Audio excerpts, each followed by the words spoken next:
Now, page 4, the Democrat predicate to impeachment. This is the post-Mueller narrative. It's simple. Attorney General William Barr is covering up for the White House in not releasing the entire Mueller report.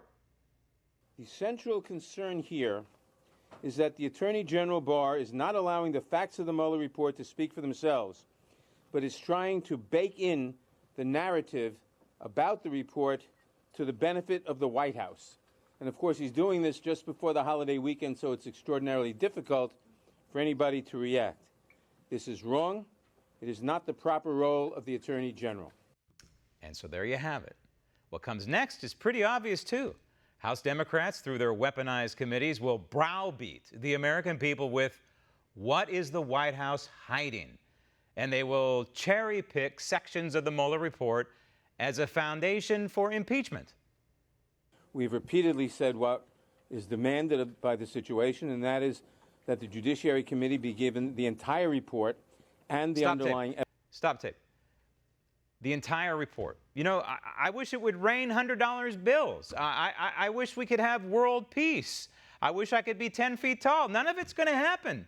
You're not going to get the full, unredacted Mueller report released to Congress, because if you release it to Congress, you know what's going to happen. It's going to be released to the world, because we know that Congress is essentially a sieve.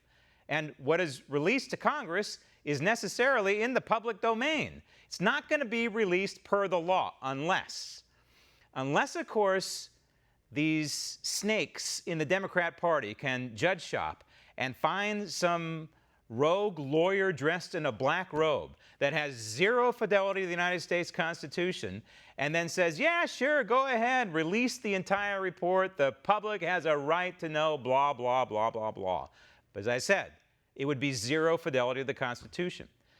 This is not a function of the Article I branch of government.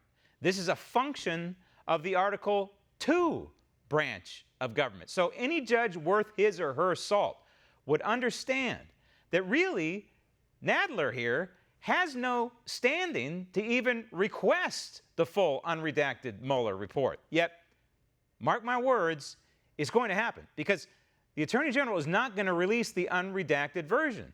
He's going to be able to view the unredacted version, Nadler and a few others on the Democrat side, but they're not going to be able to get their greasy, grimy, partisan hands on the thing so they can disseminate it to all their little minions out there. It's not going to happen. So they will go to court with this thing. It's going to happen. Roll tape. Evidence. Stop tape. Underline evidence. Underline evidence. This is very, very important because there's a lot of supporting evidence to a report like this. If you read the Mueller report, I don't know, there's somewhere in the neighborhood, I would have guessed maybe 1,000 footnotes. Many pages are full of footnotes. And so those pertain to what Nadler is after, and that is the supporting documents. Supporting documents could be some crazy, never-Trumper, anti-Trumper out there saying crazy things about the president that never transpired.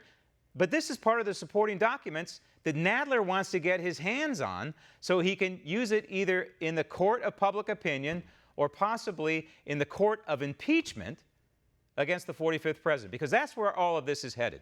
This guy is pedal to the metal. And we knew this was coming because we knew that the Mueller report could not be released in its entirety. And never would be the supporting documents released. And this guy knew it too. So this was a contrived and is a contrived fight. He scripted this along with the rest of the sycophants in the Democrat Party. This is all scripted as part of a crescendo somewhere down the road, which will lead to either impeachment in the House of Representatives or in the court of public opinion. That's where all of this is headed. Roll tape.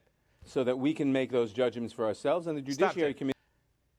Again, if you care about the Constitution and if you have fidelity to the Constitution, it's not the Article I branch's job to make these judgments. It's the Article II branch. And in this case, specifically, per the statute, it is the Attorney General's case. And lost in all this is the fact that Team Mueller worked hand in glove with the Attorney General's office to issue these redactions. So in other words, Robert Mueller's fingerprints are not only on the report, but Robert Mueller's fingerprints are also on the redactions. It is a function of Article 2. Who did Robert Mueller work for? And he's still on the payroll technically, but who did he work for? Well, he worked under the Attorney General. Who does the Attorney General work for? Well, he works under the President of the United States. Want to see more videos like this? Click on the link below and subscribe to One American News on YouTube, and call your cable provider and kindly demand that One American News is added to your lineup. Call and subscribe today.